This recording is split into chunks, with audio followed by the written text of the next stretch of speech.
because you think you're so pretty, just because you think you're so hot, just because you think you got something. Hi, welcome to episode 4 of Bluegrass Brooklyn, where we explore the music we love in the Bluegrass borough of Brooklyn, New York, and beyond. We're your hosts, Mike Wilner. And I'm Liz Wolfe. So today, we have a conversation with the Sheriff of Good Times, Bob Saidenberg. Interesting character. Liz, you've played with him, right? Oh, yeah. He's great to play with. We'll be talking a lot more about that later in this episode. Yeah. But before we get started, I just want to remind everyone, please follow us on Instagram at Bluegrass Brooklyn. Brooklyn is spelled BKLYN, or on Facebook at the same Bluegrass Brooklyn. And if you're willing to venture outside of Brooklyn, you can certainly come visit us on the Upper West Side, Riverdale, and beyond. Ron and I run some jams. Our flagship jam is on Sunday afternoon. You can find me online at bluegrassjamsnearme.com. Definitely check that out. Okay, so what do you say, Liz? Let's roll. Let's do it.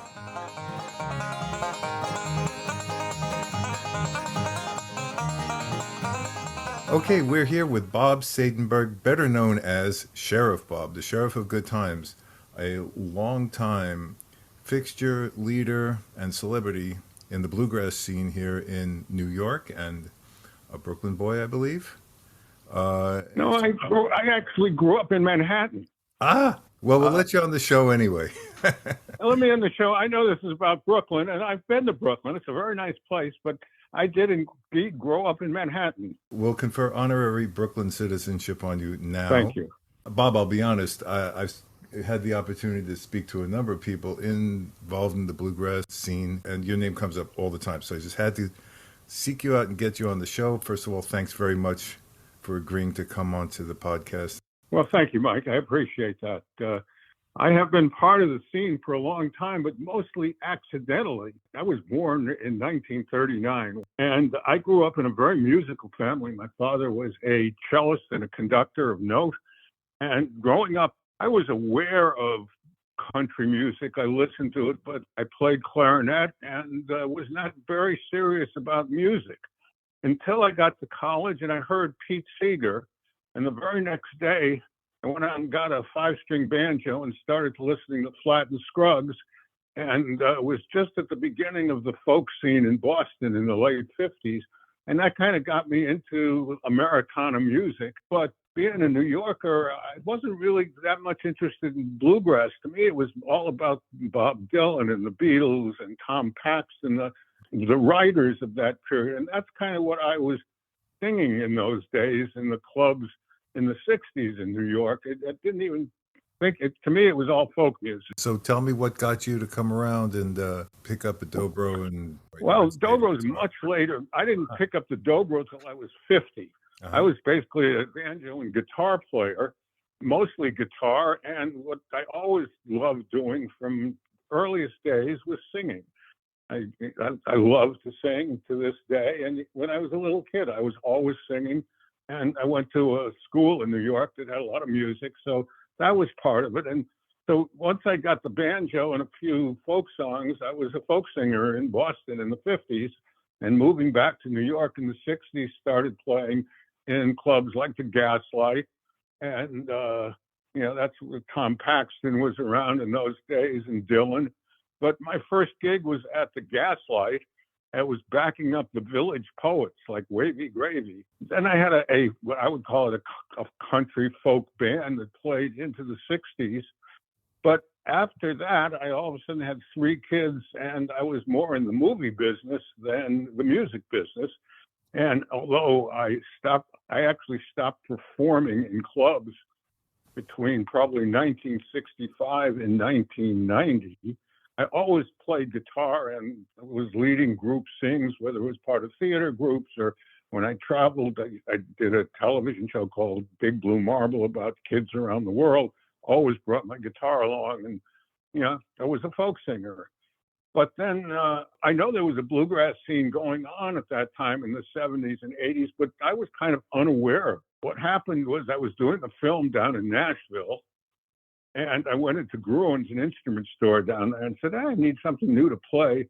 And picked up a dobro. And I said, well, I like that sound. And I remember Josh Graves playing with the Flat and Scruggs. And that summer, I went down to the Augusta Heritage Festival. Jerry Douglas was doing a workshop down there. And that's when I really got into the bluegrass scene and decided that, I want to get back to performing. And the dobro was what got me there. Did you pick it up by ear, or did you have a teacher? I played finger-picking guitar, so my right hand was what I was doing on the guitar. It was the same as I'm still doing on the dobro. So it was only the left hand with the bar. And then, I got a couple of books, and within a year, I was able to play it enough. And I was in Washington Square, and a guy came up to me, and he said, hey, I have this bluegrass band. You want to play with us tonight? I said, sure. Do you want to rehearse? I said, no, let's just go play. So I joined Minetta Creek, which was my first bluegrass band, and that had to be probably in '92. And that's when I kind of got into the bluegrass scene and started going to jams. The first jam I went to was at a place called the Jolly Roger, probably in 1974 or 5. And we got thrown out of there and went to a place called Dempsey's. And all of a sudden, I was running the jam because I was the oldest person left, and I knew how to organize things. And since then, I've been running bluegrass jams in New York, so basically by accident. That's a lucky accident. So can you tell us a little bit about what you knew about the bluegrass scene in late 90s, early 2000s, and what you see today? Well, I think the biggest difference is that there's just more people in it. I mean, people keep coming into New York who are musicians, and bluegrass attracts people because it's, first of all, very social. The bluegrass scene has always been friendly. I think that's one of the key things about the New York scene is it's very collegial. I don't see much difference in the music that's being played. As new people come in, new songs come in, but still, bluegrass, whatever you want to call it, it's a bunch of acoustic instruments playing folk music.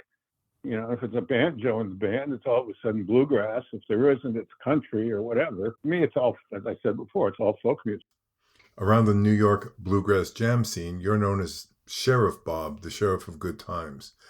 Can you give us an idea how you acquired this title and what the duties associated are? Luckily, the duties are very small. I had to smile a lot and be friendly with people. But I became the sheriff in an odd way. I was playing at a little club called Carpo's on Bleecker Street, and for some reason I put a badge on. I don't remember why. I always liked costumes. And somebody in the audience said, hey, what kind of sheriff are you? Kind of belligerent. And I hummed and hawed, and I said, I'm the sheriff of Good Times. And I got a laugh. I said, oh, that's a good deal. And then I started playing with Greg Gehring in part of the Alphabet City Opry, and that was, everybody then knew me as the sheriff. I didn't start running the jams until I think about 95 or 6, but I was already the sheriff. As to my role, I mean, I want to get as many people involved as possible, whether they're beginners or professionals. I think the point of the jam is a learning experience for everybody and having a good time. And so I don't have too many rules. I mean, there are jam rules, which generally people know. Somebody else is taking a solo, you don't, and things like that. But I try to kind of keep it loose and get as many people singing as possible. So we spread the singing around. I've had jams where we use a microphone and other jams where we just sit around in a big circle and sing. A lot depends on the place. My Good Time Jam has probably been in 7 or 8 different places. It really got going at what was then called the Bag It In, which is now the Zinc Bar, which is on 3rd Street, which was a music venue for many years. And the jam was there for a good 10 years, from like 2000 to 2010. And that's where it really got going. Chris Feely started coming to the jam, and Michael Daves, a whole level of professional people started showing up, and that brought a bigger audience to it. To me, it's interesting that audiences like the jam too. They like the interaction between people and the kind of looseness of it. people ask me, how does it work? I say, well, it just kind of works. Different people sing songs, and whoever is singing is in charge of calling who takes the solos, and people kind of get it. We find in the jams we have here in Bay Ridge and others in Brooklyn, the Boathouse and the Prospect Grill and several others. It's almost the perfect anarchical system. It just works because it works. People observe a few customs, like you said, but those customs are essentially courtesy and common sense. Absolutely. Now, where do you stand on the following? I've been to jams where the house rule is no sheet music, music stands, tablets. We would like you to come knowing your music, and it's intended to be learned and played by ear. That's one approach.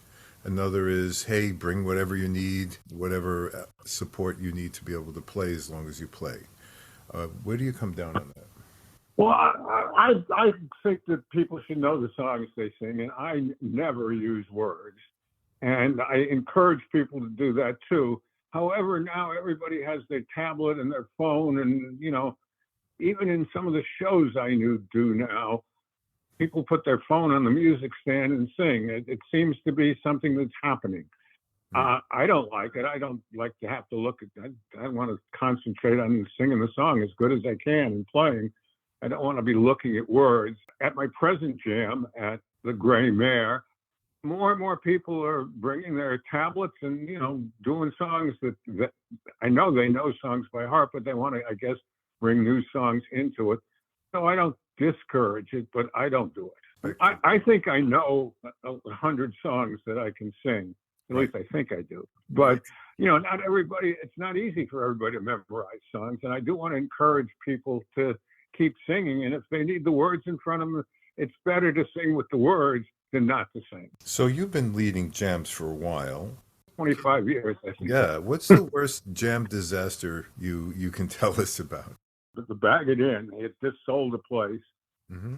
There was a comedy club above, and all of a sudden we had this jam. I remember Chris Seeley was there, and it was leaking on us, so we had to move up to the comedy club to finish the jam, but getting rained on in the middle of it. And the other worst thing was COVID. COVID stopped jams for basically 2 years. We tried to keep some of it going on Zoom, but you can't really play along on Zoom because of the delay. That to me was the hardest part, not getting together with people and singing. Let me ask the opposite question. What was the most amazing jam experience you can tell us about? Well, back at the Bag It In, sometime in maybe 2003 or 4, this young man came in, brought by a friend, and he borrowed somebody's mandolin and started playing. And it was the most amazing playing I ever heard. I've been asked, who are you? And it was Chris Seeley. Michael Daves was there at that jam. And, Chris then became a regular at the jam and, a great musician that he is. He actually rehearsed at my recording studio for almost a year, working on one of his projects. And I got to know him, and a lovely person and one of the great musicians that America has. That's amazing, getting to meet and play with incredible musicians like that. Yeah, for a while, I was doing a live bluegrass radio session at WKCR. Chris brought his whole band up and played on that. I have some wonderful recordings of that. And he invited me to play with his band once, which was certainly a thrill of my life. What advice do you have for novice jam leaders? My first advice is get a good bass player. I believe in paying musicians, so I pay the bass player at my jam to come. I mean, it's a job, and to lug a bass around on the subway and everything, it's a lot of work. But that would be my first advice: is have a very good bass player. The other is find a place where they actually want you. Either bar owners or coffee house owners don't really want music, but they think it might work, bring them some business. I think it's important to have a place that welcomes you and the people feel welcome at it. I've seen both, where it was grudgingly granted access, and after a while the jam was just moved out in favor of Sunday afternoon football, broadcast. Yeah, it's hard to beat the Sunday football, that's for sure. Yeah, I think during the football season during playoff and Super Bowl, we kind of just back up and and let American culture have its way. Let me ask you this. We opened the episode with a song you selected. Why don't you tell us a little bit about it? Why that song? What was special about it? Well, that sort of has to do with my band, Sheriff and the Deputy, and the first CD we made together with Catherine Lewis, the deputy, my singing partner for many, many years, was Just Because. The song itself, I just heard one day. It was not a song that was in my repertoire, and I just fell in love with it. And then I looked around and I realized that Elvis Presley did it, one of those great songs. And this is the first cut on the Sheriff and Deputy CD, and that's why it means a lot to me, because that was our first real project together. Speaking of projects, do you have anything ongoing today that you're working on? Or Well, I've gone back to my youth. When I was growing up, I played clarinet. And I've had this beautiful soprano sax in my studio for 20, 30 years, but I wasn't playing it till a little over a year ago. I got some new reeds, and now I'm playing the saxophone 2 hours a day at least. Not playing enough dobro, unfortunately, but my saxophone playing has gotten, at least in my opinion, really good. And at my shows, we do something called the Medicine Show at a pharmacy on Thompson Street 2-3 times a month. With that band, I've been pulling out my saxophone on blues kind of numbers, and people seem to like it. So that's my big project for this year, to try to keep my dobro playing at least at the same level it has been, and get better on the saxophone, which I seem to be able to do. It's hard at the age 85 to get better at anything. I find it basically getting worse at things. wow, you're still taking on new challenges, learning new instruments. I think it's a good thing to do when you get old. I love music. I have all my life. I always sang and played music as far back as I can remember, and coming from a musical family, it's part of my life. I think it's what's keeping me relatively young. I've had to give up rollerblading, ice skating, skiing, a lot of things I love to do, but I can still play music. I can still sing. I can still run the jam session and do shows. So I feel I'm a lucky guy. I'm running into more and more older people who are just picking up or thinking about picking up an instrument. Some of them daunted by the idea, I'm in my late 60s or early 70s, whatever it happens to be. What would you say to them? Well, I think if you want to be great in an instrument, you better start when you're 10 years old. But if you just want to be pretty good, that's not hard. I mean, I teach guitar and dobro, and I said all it takes is 20 minutes every day of practice. You can become competent in a half a year at a new instrument. Guitar, it's not that hard to learn how to strum and play a bunch of chords and sing. Picking up a hard instrument at 60, I don't know, that like the violin, might be daunting, but I think music is so good for your brain, and learning something is so good for you, man. It's as they say, a no-brainer. Play music, keeps you young. As someone who picked up the fiddle at age 67, I have to say that there's a certain degree of truth to the saying that age and experience compensates a lot for youth and energy. I have no problem with the discipline and the focus, and the daily practice is no challenge and all of that. And I keep trying to encourage people. Go ahead, give it a try. What have you got to lose? And I agree with you. Learning music is a very important way to kind of keep your mind. My daughter-in-law, who is in her late 50s, took up piano a couple of years ago and been taking lessons online, and has, it's become a very big part of her life, but makes her very happy, and she's become competent. She plays mostly classical music, and she can play good stuff. It's changed her life. And it's also, it's so social. You can do it alone, but the real joy is playing music with people. You don't have to be an expert to do that. Especially like the jam scenes that you and I are part of. There are people who are a little beyond beginners, and they're part of the scene. And I tell people, come to the jam. You'll learn quicker at the jam. Start listening to people and start playing along. And if you make a mistake, so what? Who's counting? Do you have a music teacher who had a singular impact on your musical development or outlook? Yeah, I think Jerry Douglas, in the first place, I went to 4 years down at the Augusta Heritage Festival, where he was running the dobro program. And so he was my first teacher. And I mean, Jerry Douglas is the best dobro player who ever lived. So that was a good start. And then David Hamburger, who used to live in Brooklyn, now is in Austin, Texas, and has written a very good book about learning the dobro. I had him as a teacher for 2 or 3 years, and that certainly helped my playing.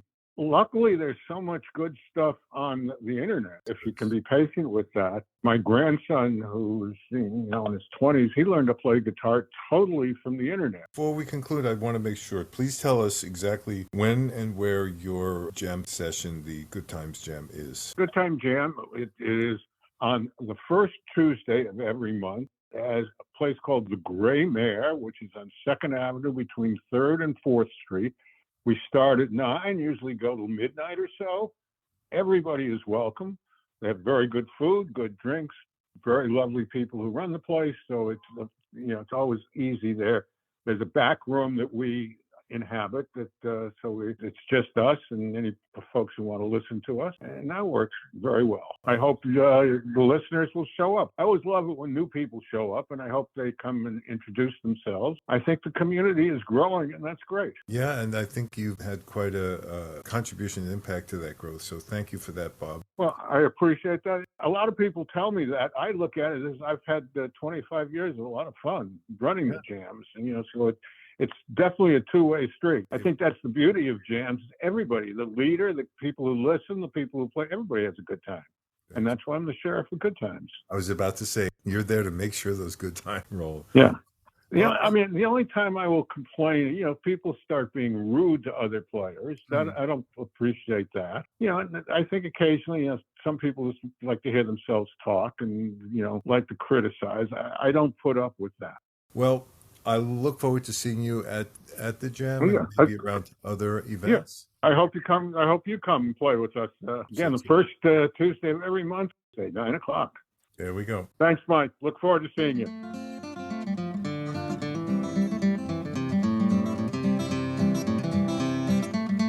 Well, that was great. Thank you so much, Sheriff Bob. You are certainly a treasure to the New York City jamming community and music as a whole.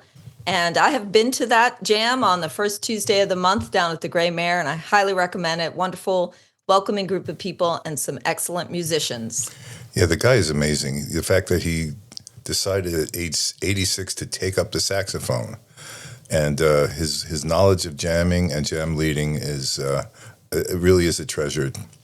So we're about to wrap up, but don't we have some events and other stuff coming up, Liz? Sure do. Yes, we do. Let's talk about those. What do you got? Okay, so some events that are coming up. February 28th at Jalopy Theater, Caleb Clowder and Reeb Willems are playing, and our friend Mike Bubb is performing with them.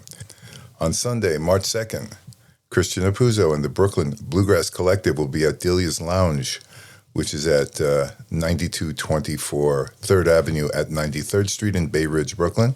Starts at 7 o'clock. March 3rd, our friends East Nash Grass will be at Hill Country Barbecue Market in Chelsea on West 26th Street. So it's a lot of good shows coming up. What about jams coming up that you got on your mind? Yes, so Ron and I have our flagship jam weeklies on Sundays from 2 to 5. The location does change in the stormy weather. This week, we're going to actually be doing the Posh Jam at my friend's house, Central Park West. You can always get all the information about where those jams are uptown, the Bronx, and beyond at bluegrassjamsnearme.com. Now, don't you have an event coming up in Jersey? Yes, I have an event coming up in New Jersey. Jam Jersey happening April 4th through 6th. Hotel, exotic location, Mahwah, New Jersey. Lovely Mahwah, New Jersey. Lovely. Right on Route 17. It is a hotel takeover, week-long jamming party. We got bands, we have workshops, we have guided jams, we have just late-night jams in my suite. And tickets are selling very well, and hotel rooms are going fast. So if you're thinking about coming, jump on the bandwagon, get in there. I can't wait. I'm definitely going to be there for that. I also want to mention that on Wednesday nights at Delia's Lounge, we have our Bluegrass by the Bridge Jam We start off with a featured performance by one or some of our musicians who prepare a set and play for about half an hour. It's a lot of fun. And then we jam for the rest of the evening. So come on down. There's so much jamming to be done in New York City, whether it is in Brooklyn, Manhattan, even in New Jersey. So come on out and play. Even in New Jersey, that's right. Okay, folks, thank you so much for joining us on this episode, and we hope to see you around the Jam Circle.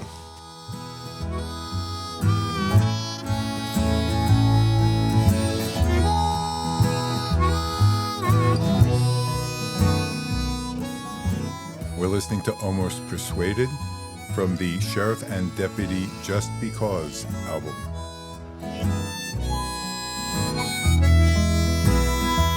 Last night, all alone in a bar, I met a gal with a drink in her hand. She had ruby